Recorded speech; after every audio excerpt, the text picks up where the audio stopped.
El Señor esté con ustedes. Evangelio de nuestro Señor Jesucristo según San Mateo. Jesús dijo a sus discípulos: Cuando el Hijo del Hombre venga en su gloria, rodeado de todos los ángeles, se sentará en su trono glorioso.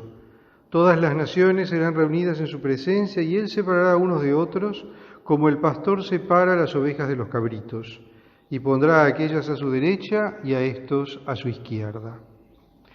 Entonces el Rey dirá a los que tenga a su derecha: Vengan, benditos de mi Padre, y reciban en herencia el reino que les fue preparado desde el comienzo del mundo. Porque tuve hambre y ustedes me dieron de comer, tuve sed y me dieron de beber, era forastero y me alojaron, estaba desnudo y me vistieron, enfermo y me visitaron, preso y me vinieron a ver. Los justos le responderán: Señor, ¿cuándo te vimos hambriento y te dimos de comer, sediento y te dimos de beber?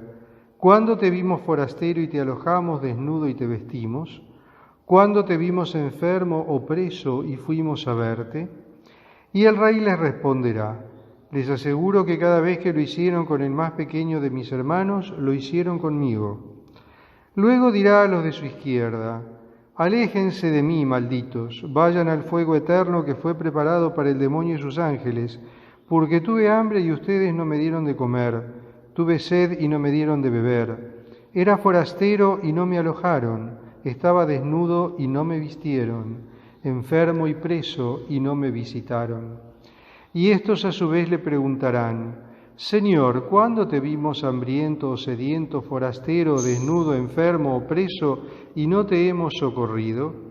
Y él les responderá: Les aseguro que cada vez que lo hicieron con el más pequeño de mis hermanos, tampoco lo hicieron conmigo.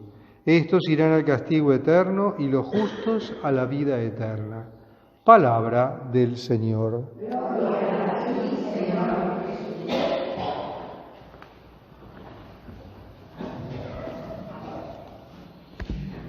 Llegamos a la conclusión del año litúrgico con esta hermosa solemnidad de Cristo Rey, nuestro Señor Jesucristo, Rey del universo.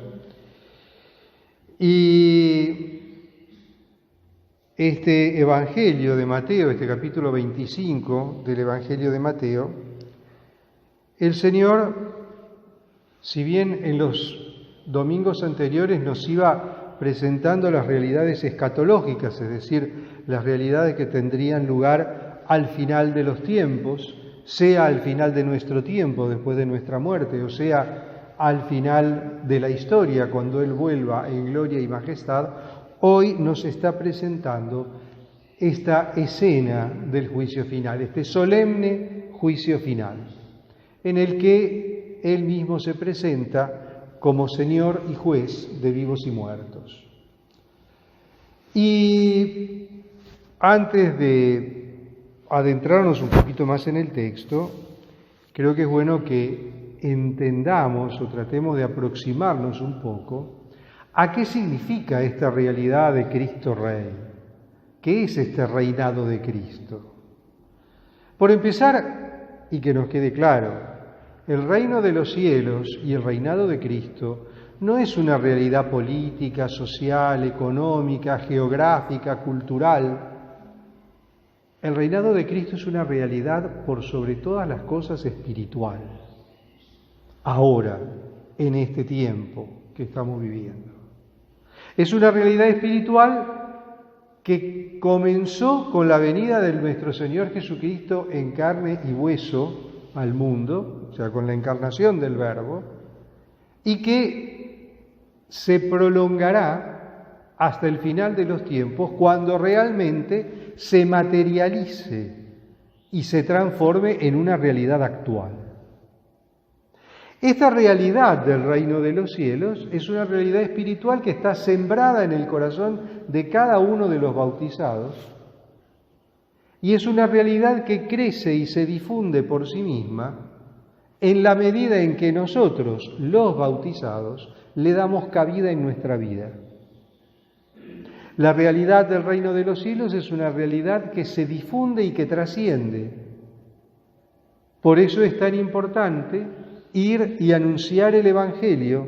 Por eso es tan importante bautizar a todas las naciones en el nombre del Padre, del Hijo y del Espíritu Santo, que es el mensaje final de nuestro Señor Jesucristo antes de subir a los cielos. Vayan y bauticen a todas las naciones, enséñenles el Evangelio, anúncienles la verdad y bautícenlas en el nombre del Padre, del Hijo y del Espíritu Santo. Esta realidad que va creciendo y que se va difundiendo en el corazón de los hombres, se puede y se tiene en realidad que reflejar en la sociedad y en la vida de la comunidad creyente. Y a través de la vida de la comunidad creyente, mejor dicho. Una comunidad donde tiene que imperar como fundamento, como base, además de los 10 mandamientos, la lógica de las bienaventuranzas. Esas bienaventuranzas con las que el Señor abría su mensaje, abría su discurso en este hermoso Evangelio de Mateo. Ahora bien, cuando llegue el final de los tiempos y llegue el juicio final, ¿qué es lo que el Señor va a juzgar? ¿Qué es lo que el Señor va a tener en cuenta? Y esto también el Señor lo va a tener en cuenta al final de nuestra vida. Obviamente que va a tener en cuenta cómo hemos vivido los 10 mandamientos y cómo los hemos vivido a la luz de las bienaventuranzas. Pero también acá hay otro parámetro de juicio, un parámetro que es fundamental, y es el parámetro de la vivencia del amor.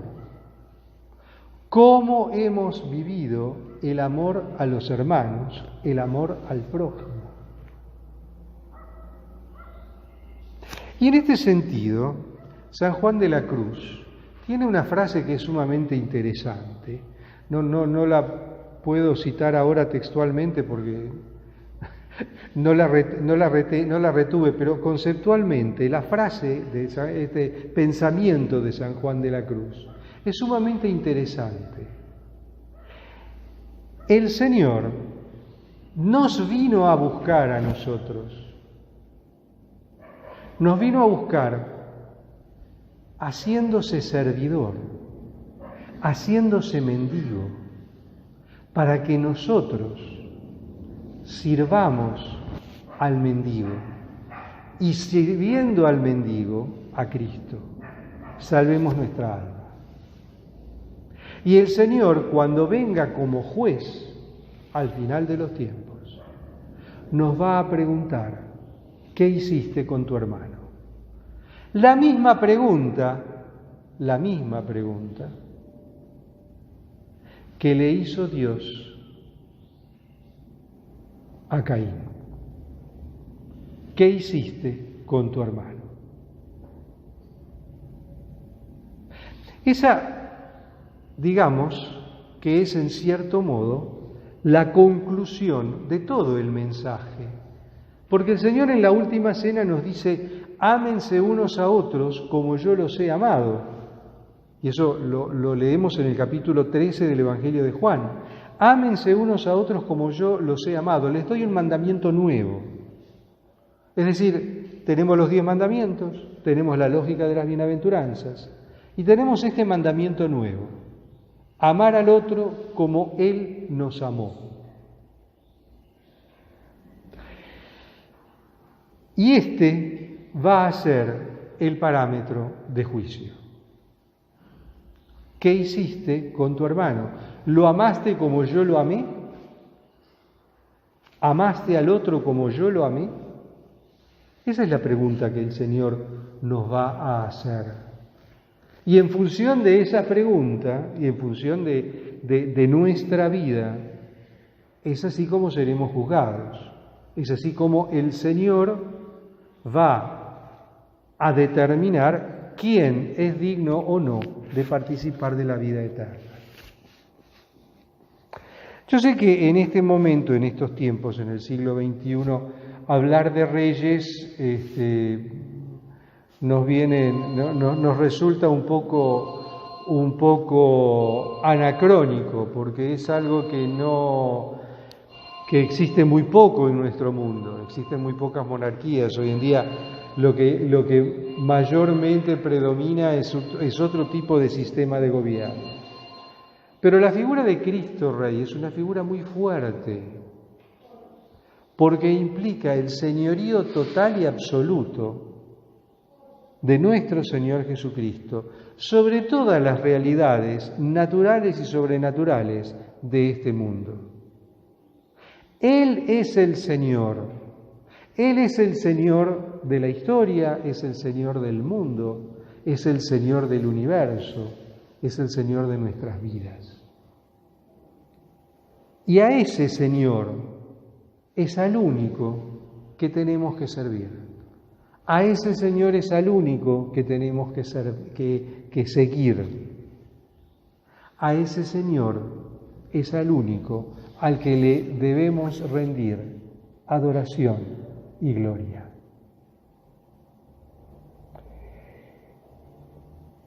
Que esta fiesta de Cristo Rey, el Señor nos guíe con la luz del Espíritu Santo para que orientemos realmente nuestra vida hacia aquellos valores que tienen importancia y que dejemos de lado todo aquello que nos impide amarlo a Él por sobre todas las cosas.